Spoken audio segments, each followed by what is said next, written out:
ರಾತ್ರಿಯ ಗಾಢ ಕತ್ತಲಲ್ಲಿ ಅರ್ಜುನ್ ಒಂದು ಬೆಟ್ಟದ ಪಕ್ಕದಲ್ಲಿ ನಿಂತ್ಕೊಂಡು ಆ ಕಡೆ ಈ ಕಡೆ ನೋಡ್ತಾ ಇರ್ತಾನೆ. ಎಂತ ಭಯಾನಕವಾದ ದೃಶ್ಯ. ಆದ್ರೆ ನಾನಿಲ್ಲಿಗೆ ಹೇಗ್ ಬಂದೆ? ಇದ್ದಕ್ಕಿದ್ದಾಗೆ ಗಿಡಗಳ ಮಧ್ಯದಿಂದ ಯಾರೋ ಹೆಂಗಸಿನ ಒಂದು ಕೆಟ್ಟ ಕರ್ಕಶ ಧ್ವನಿ ಕೇಳಿಸ್ತಾ ಇರತ್ತೆ. ಯಾರಿದ್ದೀರಾ ಅಲ್ಲಿ? ಯಾರಿದ್ದೀರಾ? ಆಗ ಆ ಗಿಡಗಳ ಮಧ್ಯದಿಂದ ಒಂದು ಕಪ್ಪು ಹೊಗೆ ಬರುತ್ತೆ. ಮತ್ತೆ ಅರ್ಜುನ್ನ ಸುತ್ತಮುತ್ತ ಸುತ್ತಕ್ಕೆ ಶುರುವಾಗ್ಬಿಡತ್ತೆ. ಕೆಲವು ಕ್ಷಣಗಳಲ್ಲಿ ಆ ಕಪ್ಪು ಹೊಗೆ ಒಂದು ಭಯಂಕರ ರೂಪದ ಹೆಂಗಸಾಗಿ ಬದಲಾಗ್ಬಿಡತ್ತೆ. ಯಾರು ನೀನು? ನಿನ್ನ ಸಾವು. ನೀನೊಬ್ನೇ ಈಗ ಇಲ್ಲಿವರೆಗೂ ಬದುಕಿರೋನು, ಆದ್ರೆ ನೀನು ಕೂಡ ಸಾಯ್ಬೇಕಾಗತ್ತೆ. ಆದ್ರೆ ನಾನ್ ನಿನಗೆ ಏನ್ ಅನ್ಯಾಯ ಮಾಡಿದೀನಿ? ಆಗ ಆ ಹೆಂಗಸಿನ ಕಣ್ಣಿನ ಗುಡ್ಡೆ ಬೆಳ್ಳಗಾಗ್ಬಿಡತ್ತೆ. ಮತ್ತೆ ಅವಳು ಅರ್ಜುನ್ನ ಕುತ್ತಿಗೆನ ಗಟ್ಟಿಯಾಗಿ ಹಿಡ್ಕೋತಾಳೆ. ಇದ್ದಕ್ಕಿದ್ದಾಗೆ ಅರ್ಜುನ್ ಜೋರಾಗಿ ಕಿರ್ಚ್ಕೊಂಡು ತನ್ನ ಹಾಸಿಗೆಯಿಂದ ಎದ್ದು ಕೂತ್ಕೊಂಡ್ಬಿಡ್ತಾನೆ. ಆಗ ಅವನು ತನ್ನ ಕೋಣಿಲಿರ್ತಾನೆ. ಎಂತ ಭಯಾನಕವಾದ ಕನ್ಸು. ಒಂದ್ ಕ್ಷಣಕ್ ನನ್ಗೇನನ್ನಿಸ್ತು ಅಂದ್ರೆ ಅದೆಲ್ಲ ಕನ್ಸಲ್ಲ, ನಿಜ ಅಂತ. ಅರ್ಜುನ್ ಕಿರ್ಚಿದ್ರಿಂದ ಅದೇ ರೂಮಲ್ಲಿ ಮಲ್ಗಿದ್ದ ಅವನ ಫ್ರೆಂಡ್ ರಾಹುಲ್ ಕೂಡ ಎಚ್ಚರ ಆಗ್ಬಿಡ್ತಾನೆ. ಏನಾಯ್ತು ಅರ್ಜುನ್? ನೀನ್ ಯಾಕೆ ಕಿರ್ಚ್ಕೊಂಡೆ? ಮತ್ತೆ ಯಾಕೆ ನಿನ್ ಮುಖದಲ್ಲಿ ಇಷ್ಟೊಂದು ಬೆವರು ಕಾಣಿಸ್ತಾ ಇದೆ? AC ಫುಲ್ ಸ್ಪೀಡಲ್ಲಿ ಓಡ್ತಿದ್ಯಲ್ಲೋ. ಮತ್ತೆ ಅದೇ ಕನ್ಸ್ಬಿತ್ತು ರಾಹುಲ್. ಅದೇನಿಲ್ಲ ಕಣ, ನೀನ್ ಯಾವೊಂದಿನ ಆ ಕೆಟ್ಟ ಕನ್ಸನ್ನ ಕಂಡ್ಯೋ, ನೀನು ಹಗ್ಲು ರಾತ್ರಿ ಅದೇ ಕನ್ಸ್ ಬಗ್ಗೆ ಯೋಚನೆ ಮಾಡ್ತಾನೆ ಇರ್ತೀಯ. ಅದಕ್ಕೆ ನಿನಗೆ ಒಂದೇ ಕನ್ಸು ಪದೇ ಪದೇ ಬೀಳ್ತಾ ಇದೆ. ಗೊತ್ತಿಲ್ಲ ರಾಹುಲ್, ನನಗೆ ಏನ್ ಅನ್ನಿಸ್ತಾ ಇದೆ ಅಂದ್ರೆ ಏನೋ ಸಮಸ್ಯೆ ಇರ್ಬೇಕು. ಸಮಸ್ಯೆನಾ? ಸಮಸ್ಯೆ ಏನಿದ್ರು ನಿನ್ನಂತ ಹಳ್ಳಿಯವರಲ್ಲಿ ಇರುತ್ತೆ ಅರ್ಜುನ್. ಒಂದ್ ಕನ್ಸು 2-3 ಸಲ ಬಿದ್ರೆ ಮತ್ತೆ ಅದರಲ್ಲೂ ದೆವ್ವ ಭೂತ ಅಂತ ಏನೇನೋ ಅನ್ಕೋತಾ ಇರ್ತೀರಾ. ಅದು ಅಲ್ದೆ ಕಾಲೇಜ್ ಬೇರೆ ರಜೆ ಇದೆ, ನೀನು ಊರಿಗೆ ಹೋಗ್ಬೇಕು ಅಂತಿದ್ಯಲ್ಲ. ನೋಡ್ತಾ ಇರೋ, ಜಾಗ ಬದಲಾದ್ರೆ ಎಲ್ಲ ಕೂಡ ಸರಿ ಹೋಗುತ್ತೆ. ಮಾರನೇ ದಿನ ಅರ್ಜುನ್ ಮನೆಗ್ ಹೋಗೋ ತಯಾರಿ ನಡೆಸಿದ್ದ. ಆಗ ಇದ್ದಕ್ಕಿದ್ದಾಗೆ ಅವನ ಫೋನ್ ರಿಂಗ್ ಆಗತ್ತೆ. ಫೋನ್ ಅವರ ಅಮ್ಮ ಅನಿತಾ ಮಾಡಿರ್ತಾರೆ. ಹಲೋ ಅಮ್ಮ, ಹೇಗಿದ್ಯಾ? ಚೆನ್ನಾಗಿದ್ದೀನಿ ಮಗನೇ. ನಿನ್ ಮಿಸ್ ಕಾಲ್ ನೋಡಿ ನನ್ಗೆ ಆತಂಕ ಆಗಿತ್ತು. ಅದೇನಂದ್ರೆ ಅಮ್ಮ, ನನ್ನ ಕಾಲೇಜ್ಗೆ ರಜೆ ಇದೆ, ನಾನು ಮನೆಗೆ ಬರ್ತಾ ಇದ್ದೀನಿ. ನಾನು ಅದಕ್ಕೆ ನಿಮ್ಗೆ ಫೋನ್ ಮಾಡಿದ್ದು. ಅರ್ಜುನ್ನ ತಾಯಿ ಸ್ವಲ್ಪ ಹೆದರ್ಕೊಂಡು ಫೋನಲ್ಲಿ ಹೇಳ್ತಾರೆ, ಅಂದ್ಹಾಗೆ ನೀನು ಈ ಸಾರಿ ರಜೆನ ಊರಲ್ಲೇ ಯಾಕೆ ಕಳಿಬಾರ್ದು? ಹಳ್ಳಿಲಿ ಎಲ್ಲ ಸರಿಯಾದ ರೀತಿಲಿ ನಡೀತಿಲ್ಲ ಪುಟ್ಟ. ಕೆಲವು ದಿನಗಳಿಂದ ನಮ್ ಹಳ್ಳಿಲಿರೋ ಎಷ್ಟೋ ಜನ ನಾಪತ್ತೆ ಆಗ್ಬಿಡ್ತಾ ಇದ್ದಾರೆ. ನಾಪತ್ತೆ ಆಗ್ತಿದಾರಾ? ಅಂದ್ರೆ? ಪುಟ್ಟ, ಈಗ ಯಾವ್ದನ್ನು ಹೇಳೋ ಅಂತ ಅರ್ಥ ಮಾಡಿಸೋ ಸಮಯ ಅಲ್ಲ. ಸದ್ಯಕ್ಕೆ ನೀನ್ ಈ ಮಾತನ್ನ ಅರ್ಥ ಮಾಡ್ಕೋ. ಈ ಸಾರಿ ರಜಾನ ನೀನು ಅಲ್ಲೇ ಕಳೆದ್ಬಿಡು, ಮನೆಗ್ ಬರ್ಬೇಡ. ಇದ್ದಕ್ಕಿದ್ದಾಗೆ ಫೋನ್ ಕಟ್ ಆಗತ್ತೆ. ತನ್ನ ತಾಯಿ ಆಡಿದ ಮಾತುಗಳನ್ನ ಕೇಳಿ ಅರ್ಜುನ್ಗೆ ಯೋಚನೆ ಶುರುವಾಗತ್ತೆ.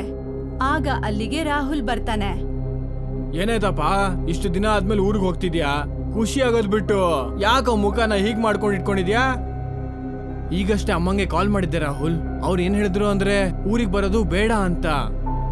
ಹಾಗೆ ಕೇಳಿದ್ರು, ಏನು ಪ್ರಾಬ್ಲಮ್ ಇಲ್ಲ ತಾನೆ? ನನಗೆ ಏನು ಅರ್ಥ ಆಗ್ತಿಲ್ಲ ರಾಹುಲ್. ನನ್ನ ಹತ್ರ ಹೇಳ್ತಾ ಇದ್ರು ಊರ್ ಜನ ನಾಪತ್ತೆ ಆಗ್ತಿದಾರಂತೆ. ಅದಕ್ಕೂ ಮುಂದೆ ಅವ್ರು ಬೇರೆ ಏನು ಹೇಳಲೇ ಇಲ್ಲ. ಅಲ್ಲ, ಇದೆಲ್ಲ ಏನಾಗ್ತಾ ಇದೆ ಅಂತ. ನನಗೇನ್ ಅನ್ಸುತ್ತೆ ಅಂದ್ರೆ ನೀನು ಒಂದ್ಸಲ ನಿನ್ನ ಗರ್ಲ್ ಫ್ರೆಂಡ್ ದಿಶಾನ ಭೇಟಿ ಆಗ್ಬೇಕು ಅಂತ. ಅವಳು ಕೂಡ ನಿಮ್ಮೂರ್ನವಳೆ ಅಲ್ವಾ? ಒಂದ್ ವೇಳೆ ಊರಲ್ಲಿ ಅಂತ ಘಟನೆ ನಡೀತಾ ಇದ್ರೆ ಖಂಡಿತವಾಗ್ಲೂ ಆ ವಿಷಯ ದಿಶಾ ಗೊತ್ತಿರ್ಲೇಬೇಕಲ್ವಾ? ನೀನ್ ಸರಿಯಾಗಿ ಹೇಳ್ತಿದ್ಯಾ. ದಿಶಾ ಫೋನ್ ಕೂಡ 2 ದಿವಸದಿಂದ ಆಫ್ ಆಗಿದೆ. ಅದು ಅಲ್ಲದೆ ಊರಿಗೆ ಹೋಗೋದಕ್ಕೂ ಮುಂಚೆ ನಾನು ಅವಳನ್ನ ಭೇಟಿ ಆಗೇ ಆಗ್ತೀನಿ. ಅರ್ಜುನ್ ಅದೇ ಸಮಯದಲ್ಲಿ ದಿಶಾ ಹಾಸ್ಟೆಲ್ಗೆ ಬರ್ತಾನೆ. ದಿಶಾ ಅವನ್ಗೆ ಗೇಟ್ ಅಲ್ಲೇ ಸಿಕ್ಬಿಡ್ತಾಳೆ. ಇಲ್ಲಿ ಹೊರಗಡೆ ಗೇಟ್ ಹತ್ರ ನಿಂತ್ಕೊಂಡು ಏನ್ ಮಾಡ್ತಾ ಇದೀಯಾ? ಯಾರಿಗೋಸ್ಕರನಾದ್ರೂ ಕಾಯ್ತಾ ಇದೀಯಾ? ನಿನ್ಗೋಸ್ಕರನೇ ಕಾಯ್ತಾ ಇದ್ದೆ ಅರ್ಜುನ್. ತಮಾಷೆ ಮಾಡ್ಬೇಡ ದಿಶಾ. 2 ದಿವಸದಿಂದ ನಿನ್ ಫೋನ್ ಟ್ರೈ ಮಾಡ್ತಾ ಇದ್ದೀನಿ, ಆದ್ರೆ ನಿನ್ ಫೋನ್ ಸ್ವಿಚ್ ಆಫ್ ಬರ್ತಿದ್ಯಲ್ಲ. ಪೆದ್ದ, ಊರಿಗೆ ಹೋಗಕ್ಕೆ ರೆಡಿ ಆಗ್ತಾ ಇದ್ದೆ. ಕಾಲೇಜ್ಗೆ ಈಗ ರಜಾ ಸಿಕ್ಕಿದೆ. ನಾನು ಇದ್ರ ಬಗ್ಗೆನೇ ನಿನ್ನ ಹತ್ರ ಮಾತಾಡೋದಕ್ಕೆ ಅಂತ ಬಂದಿದ್ದು. ಏನ್ ಮಾತಾಡ್ತಿದೀಯ ನೀನು? ಅಮ್ಮಂಗೆ ಕಾಲ್ ಮಾಡಿದ್ದೆ, ಮತ್ತೆ ಅವರು ಮನೆಗೆ ಬರೋದು ಬೇಡ ಅಂತ ಹೇಳಿದ್ರು. ಅಮ್ಮ ಏನ್ ಹೇಳ್ತಿದ್ರು ಅಂದ್ರೆ ಊರಲ್ಲಿ ವಿಚಿತ್ರವಾದ ಘಟನೆಗಳು ನಡೀತಾ ಇದೆಯಂತೆ, ಜನ ನಾಪತ್ತೆ ಆಗ್ತಿದಾರಂತೆ. ಅರ್ಜುನ್, ಸಿಟಿಯಲ್ಲಿ ಓದಕ್ ಶುರು ಮಾಡಿ ಎಷ್ಟು ವರ್ಷ ಆಯ್ತು? ನೀನ್ ಈಗ್ಲೂ ಈ ಅಂಧವಿಶ್ವಾಸದ ಮಾತನ್ನ ನಂಬ್ತೀಯಾ?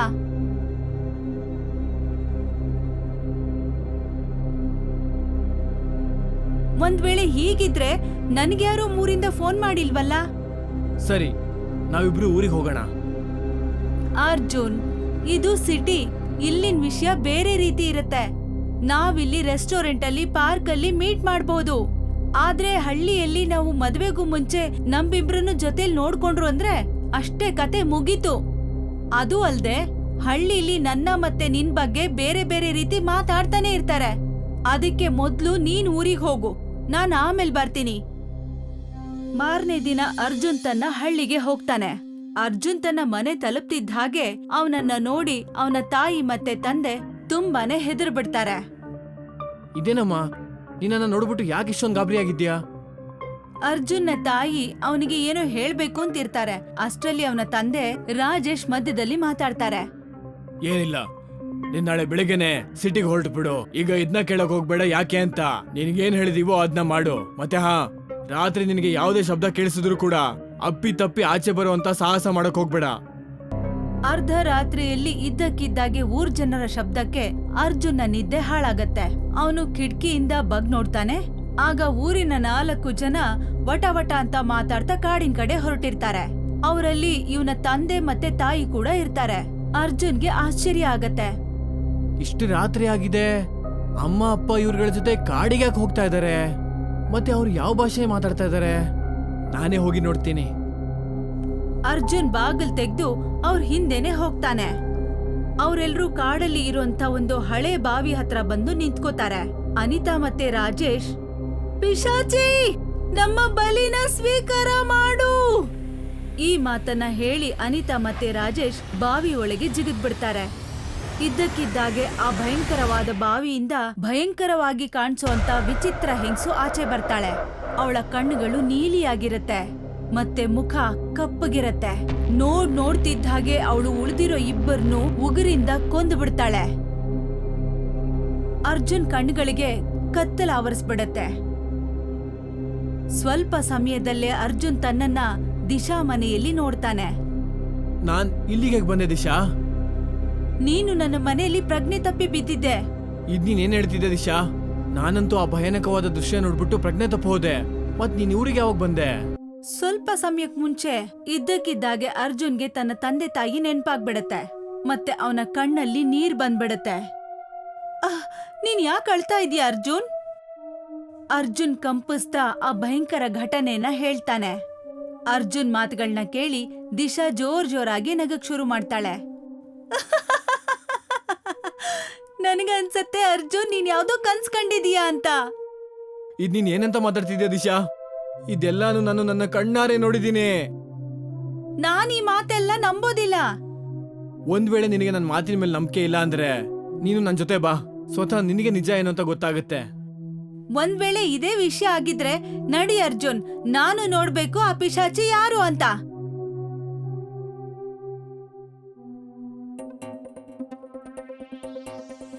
ಅರ್ಜುನ್ ದಿಶಾನ ಆ ಬಾವಿ ಹತ್ರ ಕರ್ಕೊಂಡು ಹೋಗ್ತಾನೆ. ಅಲ್ಲಿ ಸ್ವಲ್ಪ ಹೊತ್ತಿಗೆ ಮುಂಚೆ ಅವನ್ ಕಣ್ಮುಂದೆನೆ ಅವನ ತಂದೆ ತಾಯಿ ಬಾವಿ ಒಳಗೆ ಜಿಗ್ದಿರ್ತಾರೆ.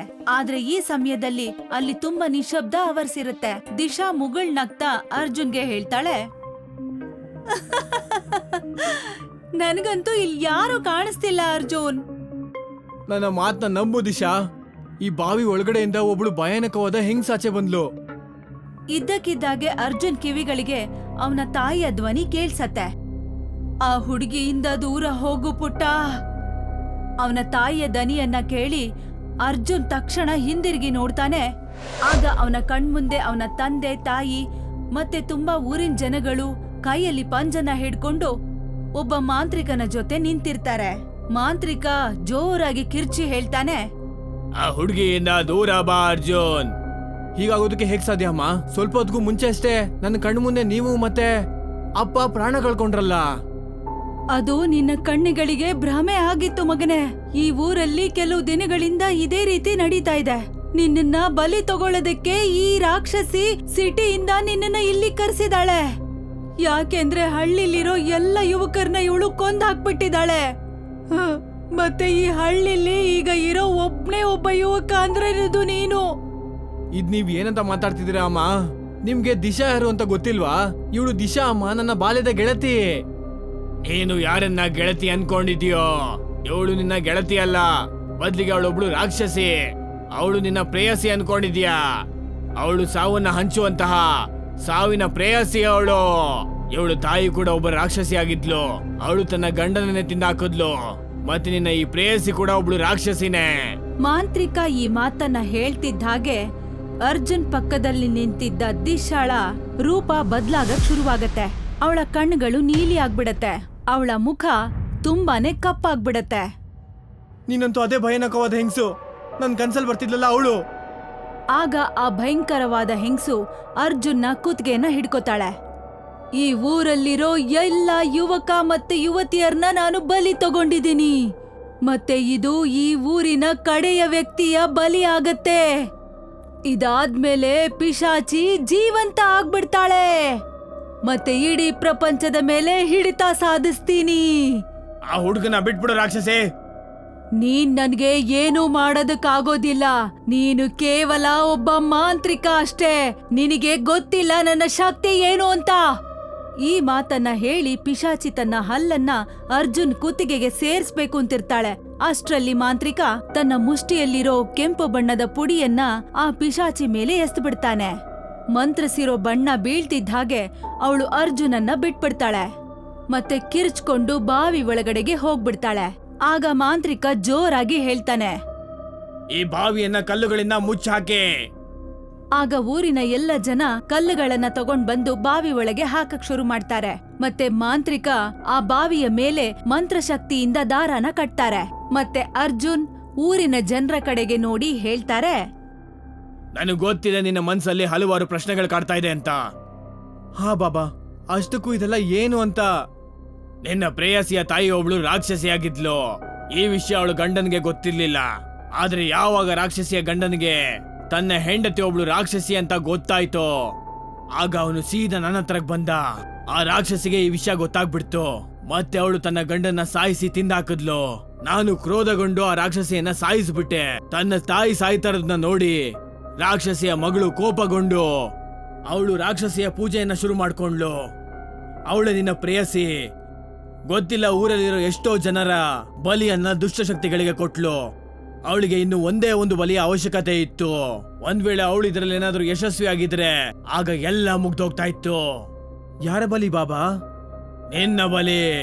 ರಾಕ್ಷಸಿಗೆ ಆ ದುಷ್ಟಶಕ್ತಿಗಳ ಮುಂದೆ ಯಾರ ಬಲಿ ಕೊಡ್ಬೇಕಾಗಿತ್ತು ಅಂದ್ರೆ ಆ ವ್ಯಕ್ತಿ ಅವಳನ್ನ ಜೀವಕ್ಕಿಂತ ಹೆಚ್ಚಾಗಿ ಪ್ರೀತಿಸ್ಬೇಕಾಗಿತ್ತು. ಮತ್ತೆ ನಿನ್ ದಿಶಾನ ನಿನ್ನ ಜೀವಕ್ಕಿಂತ ಹೆಚ್ಚಾಗಿ ಪ್ರೀತಿಸ್ತಾ ಇದ್ದೆ. ಆದ್ರೆ ಅವಳು ನಿನ್ನ ಯಾವತ್ತೂ ಪ್ರೀತಿಸ್ತಾ ಇರ್ಲಿಲ್ಲ. ಬದ್ಲಿಗೆ ಕೇವಲ ನಿನ್ನ ಉಪಯೋಗಿಸ್ಕೋತಾ ಇದ್ಲು ಅಷ್ಟೇ.